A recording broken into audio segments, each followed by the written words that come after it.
Bismillahirrahmanirrahim. Assalamualaikum. Sebuah pertanyaan. Bagaimana cara agar belajar tetap menyenangkan di masa pandemi COVID-19 saat ini? Ini pertanyaan sulit, tapi menarik. Sulit karena tidak dalam masa COVID saja belajar buat sebagian orang adalah tidak menyenangkan. Tapi ini menarik karena tantangan untuk ditelah lebih dalam lagi.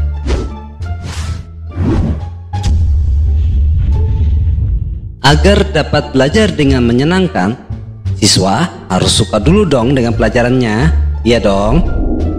Cuma, tentu tidak semua pelajaran akan disukai. Masa iya, setelah babak belur dihajar matematik, terus jadi suka?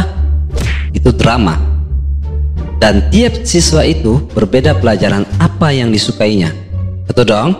Jadi untuk permulaan adalah fokus ketertarikan 1 atau 2 mapel dulu yang disukai. Alasan suka bisa beragam.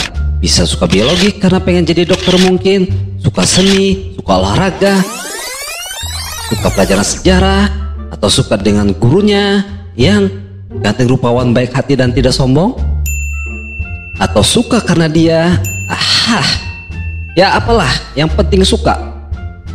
Kalau sudah suka, nah belajar jadi tidak berasa. Tapi jangan berhenti cuma sampai suka saja. Nyatakan dong, maksudnya ajamkan dalam hati kalau betul-betul suka dengan pelajaran itu. Oh, kamu betul-betul ingin menguasai pelajaran tersebut. Kamu ingin memilikinya. Kamu ingin menghisap semua sari-sari yang ada dalam pelajaran tersebut. Kamu ingin mendalaminya sampai sedalam-dalamnya akar pelajarannya, sampai tidak tersisa. Jangan pernah merasa cukup atau belajar seadanya saja. Harus jauh lebih hebat lagi. Tidak perlu menunggu guru mengajari, karena guru bukan satu-satunya sumber belajar. Ada Om Google, Mbah Yahoo, Bu YouTube. Jadi jangan takut menduakan gurunya. Ini apa sih ini? Udah psikopat tapi masih melankolis? Oke, lanjut. Jadi jadikan dirimu expert di bidang pelajaran yang kamu sukai, menjadi ahli.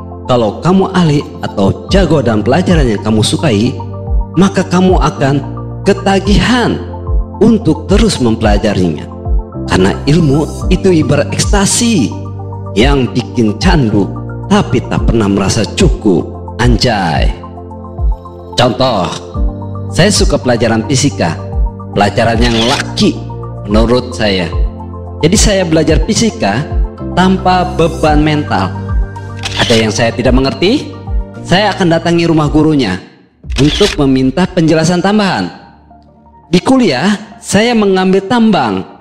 Makin berasa wah pelajarannya, karena masih satu rumput yang sama dengan yang saya sukai. Semakin banyak hal baru yang menyenangkan yang saya pelajari. Coba kalau saya ambil biologi yang kurang saya suka karena terlalu banyak hafalan, terus mengambil farmasi seperti usulan orang tua, kebayang tidak beban mental saat belajar?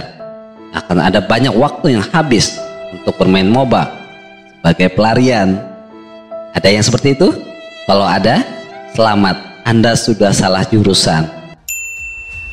Terus sedikit bocoran, kalau kamu mendalami suatu keilmuan, sedikit demi sedikit ilmu itu akan menarik keilmuan lain untuk kawin silang. Maksudnya ilmu-ilmu lain akan mengintegrasikan dirinya ke dalam keilmuan yang kamu pelajari. Contoh, kamu suka menanam bunga, mata pelajaran biologi akan datang. Kamu perlu pemupukan, takaran, komposisi, that's right. Kimia akan hadir. Suhu kalor diperlukan tidak? Itu fisika. Dijual, laku tidak?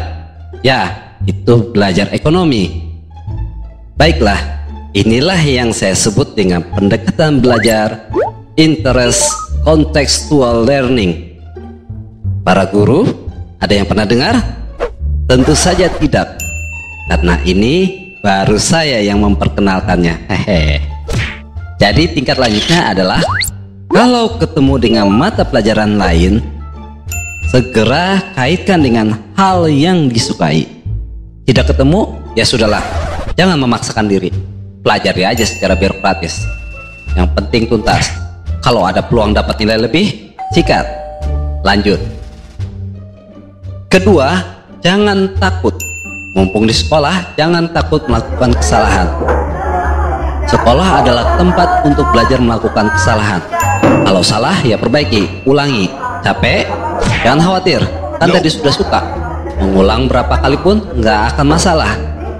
Seperti main game, suka, mau kalah berkali-kali pun tetap lanjut. Belajar akan menyenangkan kalau tidak ada beban mental, baik secara sadar maupun bawah sadar. Jangan takut dimarahi guru, karena salah dalam belajar di pelajaran itu biasa. Karena kalau ada guru yang marah karena siswa salah dalam pelajaran, berarti siswa belajar bahwa tidak semua guru adalah guru. Mungkin cuma petugas dinas pendidikan yang ditugaskan mengajar saja, bukan mendidik. Maklumi aja. Tinggal ucapkan kata pamungkas, maaf bu, kelar. Terakhir adalah sabar. Untuk mengkristalkan suatu keilmuan atau pelajaran perlu waktu, dan kadang ada tantangan dan ada pengulangan untuk expert di bidangnya. Untuk itu sabar. Pelajari sendiri dulu ilmu sabar ya. Sabar. Nah, sebenarnya ada banyak jalan untuk mengantarkan siswa belajar dapat menyenangkan. Bisa dari guru, teknik mengajar, dan banyak lagi. Tinggal googling di Yahoo untuk mendapatkan variannya. Tapi kesenangan dalam belajar kadang harus ditemui sendiri. Ilmu akan mengangkat derajat seseorang lebih tinggi. Di ketinggian ada banyak hal yang menyenangkan. Nah, jika sudah mendapatkan cara belajar yang menyenangkan, maka terkait dengan masa pandemi COVID saat ini, justru itu memberikan ruang siswa untuk dapat mengembangkan keilmuannya dan ketertarikannya. Karena waktu luang begitu terhampar luas, tinggal kelola waktu untuk tugas-tugas sekolah dengan tempo sesingkat-singkatnya, bahkan sekreatif mungkin untuk senang-senang. Toh, tugas sekolah tidak seberat seperti hari-hari biasanya. Jadi, selamat bersenang-senang dalam belajar sepanjang pandemi. Tapi jangan sia-siakan waktu. Pasang target 1 jam untuk kelar semua tugas. Jadi, bisa banyak dapat waktu luang yang tersisa untuk meningkatkan keilmuan yang kita sukai. Dari semua hal yang saya paparkan sebelumnya, kesimpulan sederhananya adalah agar belajar menyenangkan pada masa pandemik, siswa harus belajar otodidak. Walaupun sudah belajar dengan guru, tapi setelahnya harus dipelajari sendiri untuk mengembangkannya. Dan disinilah hal yang menyenangkan. Belajar tidak lagi dibatasi KKM, nilai, beban mental, dan bisa fokus tentunya. Jadi, selamat belajar. Mungkin itu dulu yang bisa saya share. Silahkan berkomentar dan subscribe. Tekan like jika suka. Kalau tidak suka, tekan like 3 kali dan jangan lupa nyalakan tombol notifikasinya. Wassalam.